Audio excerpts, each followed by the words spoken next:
semuanya, Bapak, Ibu, dan teman-teman.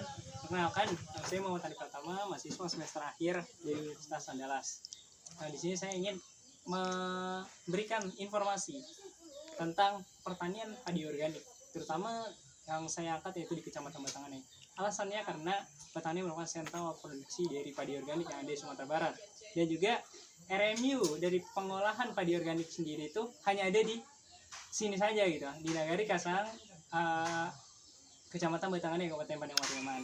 Nah, sekarang saya sudah dengan Bapak Marsilan selaku Ketua Petani Padi Organik di Sumatera Barat, sekaligus yang punya RMU ya Pak, Iya. pengolahan padi organik. Nah, izin Pak sebelumnya, izin bertanya terkait dengan petani padi organik Pak. Ya, Yang tadi mungkin ya terkait dengan asal benih tadi Pak. Iya. Asal benih dari padi organik sendiri itu seperti apa sih Pak? Apakah sama atau beda Pak? Karena padi organik itu belum ada benih yang dikeluarkan oleh pihak tertentu, maka yang kami jadikan benih organik adalah perlakuan organik. Hasilnya itulah yang dipakai untuk benih organik. Ya petani sebelumnya ya Pak? Ya, petani sebelumnya yang diperlakukan secara organik, itu jadikan benih organik. Nah, Anda baca di apa Pak? Di LSO, lembaga sertifikasi organik. Ya. Katanya dari semua di sini tuh benihnya itu dari Bapak Pak. Iya, ya, pada Iya, Pak. kebanyakan ya begitu. Jadi Awalnya kita gimana ya Pak? Ya karena belum ada benih yang disertifikasi organik. Makanya kita bikin dalam kelompok tani kita ini yang spesial untuk benih organik. Itu yang mulai di Indah Sakato, Di Indah Sakato. baru yang lain. Baru yang lain-lain nanti bikin sendiri. Yang lain tuh ada Indah Sakato, Pelita Gunung, Simpatigo, sama Sarasa. Ya betul. Di Batanganai. Yang lain banyak, tapi kalau misalnya mau lihat yang luas, itu ada di Batanganai. Jadi teman-teman silakan kunjung sini ya Pak. Boleh. Kalau misalnya mau belajar kayak petani padi organik ya. Berikutnya Pak, terkait dengan jenis benih yang digunakan biasanya Pak. Iya, kalau di sini banyak menggunakan anak baru, sisokan, pemadam pulau, dan juga ada benih-benih lain yang sifatnya tidak sebanyak anak daro dan empat buah. Tapi itu tergantung dari Dari kelompok tani. kemauan anggota itu, karena dia punya pemasaran sendiri. Coba. Kalau untuk metode penyimpanan benihnya seperti apa ya Pak? Benih tidak disimpan lama, hanya disimpan untuk satu kali pembenihan. Jadi benihan berikutnya sudah hasil dari yang dipakai itu. Penyimpanannya sama juga dengan benih-benih yang lain. Gitu. Kadar airnya dilihat. Kadar air itu diutamakan. Kalau panen kan kadar airnya 18%. Itu dijemur menjadi 15%. Dan kalau untuk disimpan agak lama, maksudnya turun ke sawahnya agak lama, itu kadar airnya 13 atau 12%. Itu diukur dengan tester. Tester ya Pak. Iya Pak. Lanjut terkait dengan apa Pak? Riwayat penggunaan lahan gitu Pak. Kan di sini kan lahan biasanya sebelum kita organik kan konvensional Pak. Jadi bagaimana perubahan dari konvensional tuh, misalnya kita mau rubah dia ke organik tadi Pak, kan pasti ada tata cara gitu ya Pak. Ya, kalau sebenarnya lahan yang dipergunakan itu kalau sebelumnya itu masih pakai konvensional, itu harus dinetralkan dulu dengan cara tidak mempergunakan bahan-bahan sintetis kimia selama 3 kali musim tanam. Jadi perlakuan itu sama dengan perlakuan organik, cuman dia belum bisa dikatakan organik. Berarti harus 3 kali dulu ya? Harus 3 kali dulu. Baru kali 4 tuh boleh diajukan untuk mendapatkan sertifikat. Supaya kimianya hilang ya? Ya itu aturannya begitu. Entah hilang tuh, entah kita kan enggak. Iya Pak. Kalau untuk proses penggemburan pembajakan itu sama sama dengan yang biasa, cuman agak lebih lama yang organik karena dia membutuhkan keasaman yang sempurna. Kalau untuk konvensional sekarang dibajak, dihancurkan, besok bisa ditanam karena dia memakai kimia sintetis tadi, pupuk lah artinya. Iya Pak. Dan berikutnya Pak terkait apa? Untuk teknologi yang digunakan tetap traktor roda 2 kalau ngolah lahan kan Pak? Iya. Masih memakai hand traktor, ya kan? Juga ada yang konvensional, betul dari tenaga. Kalau lahannya sedikit. Kalau untuk waktu pengolahan lahan tuh dari semenjak kita panen itu berapa lama Pak? Itu tergantung cuaca tuh, bukan pengolahan lahan itu. Jadi kalau cuacanya mendukung atau ada air, sudah panen bisa langsung dibajak. Tapi kalau tidak, kita di sini kan tak ada hujan, harus menunggu itu dulu ada air. Nah, tingkat kemasanan tadi yang kita jaga, kalau kita sudah dibajak sekarang tidak bisa langsung jadi ditanam. Kalau untuk apa Pak? Metode penanamannya ini kayak gimana Pak? Langsung atau tumpang sari atau gimana Pak? Tidak, di sini langsung sama dengan konvensional cara penanamannya. Kalau jumlah benih yang digunakan 1 hektar berapa Pak? 1 hektar itu rata-rata antara 20 sampai 30 kilo per hektarnya. Per hektar. Jadi tergantung lagi tadi ya Pak. Ya tergantung dari itu jenis varietas tadinya. Kalau jarak tanamnya Pak? Pada umumnya 22,5, ada yang 25, tapi yang kebanyakan 22,5 kali 22,5. Kalau untuk sekarang kan pemupukannya lagi Pak. Ya. Kalau untuk pemupukannya jenis pupuk yang digunakan tuh pupuk apa aja biasanya Pak? Nah, kita dalam organik tidak istilah pemupukan, sebab yang kita pupuk itu bukan tanaman, tapi lahannya. Jadi waktu olah tanah pertama kita tebarkan kompos ataupun kotoran hewan dan lain-lain. Jadi sebelum ditanam tanahnya harus disuburkan dulu. Nah, itu untuk organik. Yang POC itu gimana Pak? Pupuk organik cair. Itu pada saat tanaman itu kalau kita anggap merasa kurang bagus pertumbuhannya, baru kita tambahkan injeksi istilahnya. Berarti buat yang susulan, pemupukan susulan. Ya, kalau dia kurang memuaskan, kita susul dengan POC. Kalau untuk frekuensi, berapa banyak yang dikasih untuk satu lahan, misalnya 1 hektar lahan untuk pupuk itu biasanya berapa ya Pak? Kalau pada tahap awal bisa sampai 1 ton. 1 ton satu hektar ya. Tapi di lahan organik itu setelah berulang kali dia makin sedikit penggunaan pupuknya. Karena masih produktif ya. Jadi ya. Kalau untuk pemberiannya itu berapa kali Pak? Pemberian cukup pada Sekali, olah tanah itu aja. Waktu mau tanam itu olah tanah dan tanam. Untuk biasanya Pak terkait penyiangan Pak, bagaimana cara menyiangkan? Biasanya rumput gulma kan Pak? Iya. Nah kalau di sini kan pasti ada juga rumput gitu Pak. Gimana cara menyiangkannya Pak? Ya kalau itu sama dengan konvensional, cuman kelebihannya di organik dia memanfaatkan teman dari petani itu sendiri, yaitu keong mas. Hama sebenarnya kan Pak? Sebetulnya hama, tapi hama itu bisa dikendalikan dengan teknik tertentu, bisa dipakai itu. Keong mas itu kan pemakan daun itu, rumput. Itu aja. Kalau untuk pengairan Pak, irigasi yang di sini Pak, di Nasakato itu apa Pak? Itu proyek irigasi kecil. Jadi itu tidak bisa dipastikan, tapi kita bisa memanfaatkan air yang ada pik tadi dan juga ditambah air pompa dari bandar. Irigasi tak ada hujan? Ya, tak ada hujan. Berarti untuk jumlah air yang digunakan masih nggak bisa dideteksi ya Pak? Kalau ada air dia mengalir, kalau nggak ada berarti dia kering Pak? Kering. Dan ingat, padi itu kan tidak tanaman air, hanya padi yang butuh air. Iya Pak. Kalau untuk sumber airnya biasanya pakai air apa aja Pak? Kan di sini di sumber akuari di sini. Iya Pak. Jadi itu airnya makanya mendukung masalah pertanian organik. Jadi tidak melalui daerah-daerah yang terkena pencemaran lingkungan. Jadi melalui pemukiman itu kan ada sabun dan lain-lain. Di sini tidak, dari sumber alkali, dari mata air. Mata air ya Pak? Ya, mata air. Dari Gunung Tongblau belakang? Ya, di sebelah dari persawahan Tongblau, sawahan Indah Skato. Jadi emang nggak, kira-kira bakal tercemar sama kimia nggak sih? Bahkan biasanya lewat. Itu makanya di sini sangat mendukung, tidak ada yang mempergunakan bahan-bahan kimia di atas persawahan kita ini.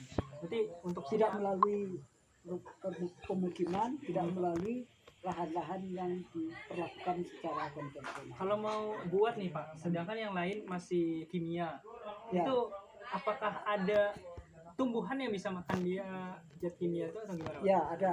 Itu harus dibuatkan kolam penetrasi, pensterilan. Jadi kalau 1 hektar itu tidak-tidaknya 10 kali 15 meter atau 5 kali 20 meter itu dibuatkan kolam dan ditanami enceng gondok atau kelayo bahasa kampungnya. Itu sangat kuat menyerap bahan-bahan kimia. Jadi air yang sudah keluar dari situ baru bisa digunakan untuk pertanian. Kayak misalnya, berarti misalnya emang harus ada. Kalau di Indah Sakato berarti nggak ada ya Pak? Nggak ada lagi. Dulunya ada dulunya, sekarang nggak ada lagi. Jadi kalau ya ada pengairan Indah Sakato berarti dari Tong Belau dia turun ke bawah, tersebar ke lahan. Ke lahan-lahan organik. Kalau dulu kan waktu baru-baru kan ada lahan konvensional, Iya, Pak. itu dibikinkan barer dan dibikinkan itu tadi kolam vegetasi tadi. Iya Pak. Kalau misalnya apa Pak? Untuk teknologi pengairan berarti pakai pompa kalau misalnya kering ya Pak? Iya, kalau kering kan bandarnya masih ada air ya pakai pompa. Ini Pak, biasanya hama dan penyakit apa yang menyerang tanaman ini dan metode pengendaliannya gimana Pak? Nah, kalau pada umumnya di Indah Sakato ini setelah dia memakai pertanian secara organik itu berarti keseimbangan alamnya sudah bagus. Jadi yang disebut hama itu tidak menjadikan masalah terhadap tanam-tanaman. Yang ada paling-paling nanti burung dan juga ini palang sanyit. Itu pakai apa Pak? Itu pun pakai pengendalian hama terpadu istilahnya. Jadi bukan pakai pestisida tapi hanya pakai ramuan-ramuan nabati. Apa aja bahannya Pak? Ya seperti daun sirian, daun sirih itu kan, atau galundi, sicere, itu yang dipergunakan. Tapi satu daun itu beda yang di atasnya gitu Pak? Iya beda. Dan lagi itu tergantung dari tempatnya. Tidak semuanya palang sanyit pakai itu tidak. Sesuai dengan keadaan tempatnya. Kalau untuk pemakaiannya gimana Pak? Pemakaian dari ramuan nabati tadi itu Ya, semprotnya gimana Pak? Ya, ramuan nabati itu kan dari daun-daunan tadi yang sudah kita hancurkan, kita tumbuk, kita kasih air, kita peram, itu kita fermentasi antara 3 sampai 4 hari, baru diperas airnya, itu yang dipergunakan, itu penyemprotan. Dan itu pun takarannya juga disesuaikan pula. Paling banyak itu paling kental itu 1 berbanding 10 atau berbanding 20. Berarti kalau 1 hektar itu berapa kira-kira Pak? Ya bisa mencapai dari 10 liter. 10 liter. Kalau untuk apa Pak? Berarti itu kan terkait pengendalian kayak gitu teman-teman. Jadi menggunakan ramuan nabati namanya. Kita nggak boleh bilang pestisida karena itu buat membunuh ya. Pestisida membunuh, ramuan nabati tidak. Jadi beda. yang di organiknya 2. Yang pertama kita dari pupuknya, yang kedua dari pestisida. Itu kan Pak. Iya, Gitu. dari ramuan nabati tadi. Bukan pestisida ya teman-teman. Ramuan nabati namanya. Oke, sekarang pemanenan Pak. Biasanya berapa lama panen tuh Pak dari awal pengolahan lahan? Nah, itu pun tergantung dari varietas tadi, tapi pada umumnya tidak lebih dari 4 bulan. Nah, itu kalau sudah kita tandai dengan kuning 1 tangkai itu, kita remas, rontok lebih dari 90%, itu sudah boleh dipanen. Jadi kalau pemanenannya pakai apa Pak? Ya masih ada yang sekarang sudah pakai kombet, sebelum ini kan masih disabit aja, dirontok. Tapi sekarang udah pakai Sekarang kombet. sudah pakai kombet. Kalau misalnya untuk apa Pak? Tempat dan lokasi penyimpanan hasil panen itu di mana biasanya? Itu di Heller. Heller. Iya, di Heller, di gudang Heller. Jadi orang yang sudah panen itu kalau dia mau jual berasnya dibawa ke Heller. Di Heller itu dijemur sampai kering tingkat tertentu. 13% tadi Pak? Bukan, 15%. Oh, 13% itu khusus untuk apa? Ditanam ya Pak? Tapi 15% buat diolah. Untuk diolah. Berarti di RMU Padi Organik? Ya, RMU Padi Organik. Kalau untuk pengangkutannya berarti langsung dibawa aja? Atau pakai kendaraan Pak? Ada yang dibantu dari kendaraan, tapi kendaraan itu hanya kalau di sini hanya memakai gerobak tangan? Gerobak tangan, Honda. Berarti tadi kan proses pengeringannya penjemuran gitu ya Pak? Ya, penjemuran. Berapa hari biasanya Pak? Itu pun juga tergantung dari cuaca gitu. Kalau pada umumnya cuaca bagus itu 3 hari itu sudah cukup bagus, itu sudah bisa 15%. 3 kali jemur. Tapi kalau hujan Pak? Ini dia. Bisa makan waktu lebih lama. 1 minggu bisa jadi ya Pak? Ya enggak lah, ya pokoknya 3 sampai 4 hari lah gitu. Nah Pak, kalau misalnya apa namanya Pak, data produksi, untuk jumlah produksi itu 1 hektar biasanya berapa Pak? Kalau untuk daerah sini itu kisaran antara 5 sampai 6 ton per 1 hektar. Kalau untuk daerah kisaran berita, tanahnya kan macam-macam, ada yang rawa, gabut. Itu masih gabah kan Pak? Ya. Kalau berasnya itu berapa persen rendemennya dan hasilnya? Rendemennya berapa persen? Ya, Kalau di sini rata-rata 58 sampai 60%. Karena kan kalau di internet beda gitu ya Pak. Nah, ya betul ya. Kalau di sini 58%. 58%. Kalau apa Pak terkait lokasi penyimpanan, jumlah hasil panen yang dijual biasanya berapa tuh Pak? Biasanya hanya 2/3 dari jumlah panen itu yang dijual. Soalnya selebihnya itu dikonsumsi dan juga untuk kepentingan sosial anggota-anggota itu sendiri. Kalau untuk harganya Pak? Harga pada umumnya di atas harga konvensional. Ada nilai lebihnya lah begitu. Jadi kalau padi biasa 60 kilo satu karung itu harganya bisa mencapai 100 sampai 200 ribu per satu Ini organik Pak? Ya, yang organik. Berarti kalau misalnya 1 kilonya berapa Pak? 15.000? Enggak, 7.000 lah sekarang. 6.000 sampai 7.000. Itu untuk berasnya aja Pak? Bukan, untuk Gabah. gabahnya. Kalau untuk berasnya sendiri 15.000. 15.000. Rata-rata 15.000. Berarti masih sama. Kan ada yang bilang tuh harga organik lebih mahal gitu ya Pak? Enggak. Kalau kita di sini kelompok tani sini tidak sekali ke situ. Sebab kita juga organik adalah sosial. Jadi kita memberikan kepada konsumen itu supaya dia supaya dia sehat, tidak harus makan beras-beras yang konvensional. Jadi harga tidak jadikan karena bahan dari alam semua ya, semua dari alam. Nah, jadi kalau buat teman-teman yang mau makan beras organik emang sehat gitu lah. Tapi jangan takut harganya, kan mungkin di media banyak bilang kalau harga organik itu lebih tinggi ya, tapi kenyataannya nggak kayak gitu. Itu hanya dijualnya saja. Tapi kalau misalnya beli langsung di RMI itu harganya murah teman-teman. Berarti kalau teknik pemasaran dan distribusinya gimana Pak? Orang tuh datang sini Pak? Iya, kalau di sini sudah dulunya iya ada, kita memberikan contoh ke supermarket, tapi itu pada awalnya saja. Tapi sekarang enggak, konsumsi itu datang sendiri ke RMI, kita lepas dari pintu itu tak tanggung jawab lagi. Itu konsumen itu dari Medan, dari Pekanbaru, bahkan dari Betung, Palembang, pada datang ke sini. Jadi data-datanya nggak ada ya Pak? Karena orang tuh yang langsung datang ke sini. Iya, orang itu datang ke sini. Ada yang ambil 1 ton, ada berasnya ada sampai 2 ton, ada yang 500 kilo. Pencatatannya ada Pak? Ya ada. Nah itu teman-teman, dijualnya pun nggak di sekitar Sumber aja, tapi di beda-beda pulau gitu. Iya, beda-beda Batam, beda-beda provinsi gitu ya. Nah itu sih, dan pengolahannya itu pakai mesin RMU kan Pak? Iya, pakai RMU, tapi masih sifatnya bukan RMU yang super model itu tidak, jadi masih menggunakan RMU lama. Sudah dia seker baru di poliser 2 kali. Nah, sertifikasi organik tuh ada kan Pak dari LSO ya Pak? Ada dari LSO. Itu kita mengambil memang terlambat itu. Sebab kita sebagai ketua kelompok tani itu organik, biarlah kelompok-kelompok tani lainnya dapat, kita baru tahun 2016 mulai ngambil. Jadi sudah 3 periode itu. Terakhir Pak, kalau ini sebagai generasi muda kan Pak, sekarang kan memang lebih baik untuk organik gitu ya Pak. Kita pindah lah dari kimia itu yang memang membuat tubuh sakit menjadi ke yang organik gitu ya Pak. Jadi bagaimana Pak tips and trik buat anak muda gitu Pak yang mau mulai pertanian khususnya padi organik Pak? Ya, padi organik.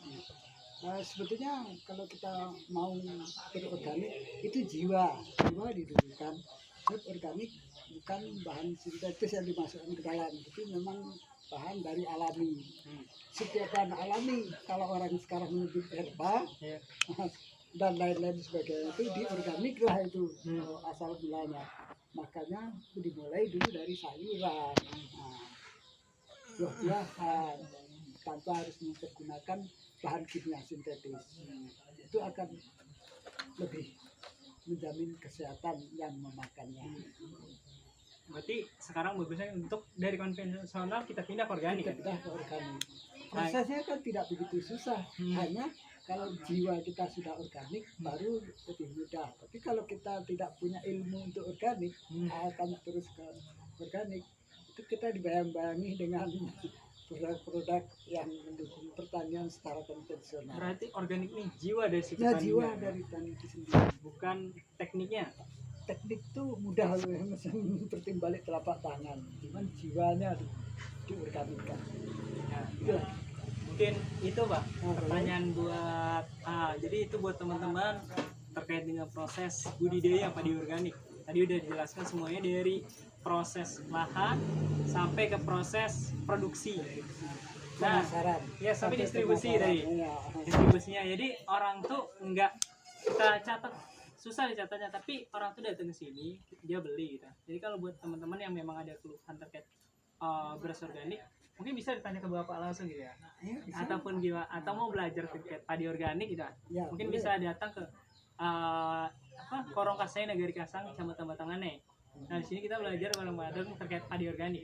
Karena jangan biarkan alam yang luas ini, tapi kita hanya menjadi budak untuk para orang-orang luar negeri gitu. Kita harus bisa menghasilkan sesuatu yang bermanfaat bagi negara. Jadilah orang sukses di negara ini, bukan di negara lain. Ini itu ya Pak. Sekian. Begitulah ya. Itulah. Sekian teman-teman wawancara kita pada hari ini. Ibu guru, Ibu dosen, Bapak dosen, dan juga teman-teman semua, dan juga untuk para penonton. Oke, saya akhiri. Wabillahi taufiq wal hidayah. Assalamualaikum warahmatullahi wabarakatuh. Salam pertanian organik.